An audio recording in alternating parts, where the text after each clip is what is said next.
ભાવનગર લઠ્ઠાકાંડ મુદ્દે કેબિનેટ મંત્રી જીતુ વાઘાણીએ બેઠક કરી ભાવનગરના પોલીસ તંત્રના અધિકારીઓ સાથે બેઠક કરી।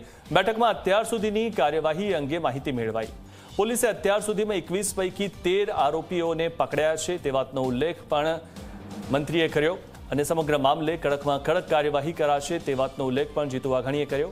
રાજ્ય સરકારે સમગ્ર મામલે એસએમસીને કામગીરી સોંપી છે તેવું પણ તેમણે કીધું। આ મુદ્દાને રાજનીતિના ચશ્માથી ન જોવો જોઈએ તેવું પણ જીતુ વાઘાણીએ કીધું હતું। કોઈ પણ વસ્તુ એ રાજ્યની સરકાર છુપાવવા માંગતી નથી। જે કંઈ ઘટના બની છે એ ઘટના પ્રત્યે સંવેદના અને દુઃખ છે। ઉચ્ચ કક્ષાએ સીધી તપાસના આદેશ એ પણ અપાણા છે। એમના અધિકારી સાથે મયુરસિંહ સાથે પણ મારે ચર્ચા થઈ છે। તપાસના વિષયો છે, તપાસ એ આગળ કરી રહ્યા છે।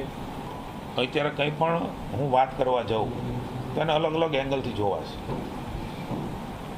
કોના સમયમાં કેવું બન્યું, કેવી રીતે બન્યું, શું પગલાં લેવાના, અમારી સરકારમાં શું લેવાના, શું બન્યું, અમારું કમિટમેન્ટ ક્યાં છે।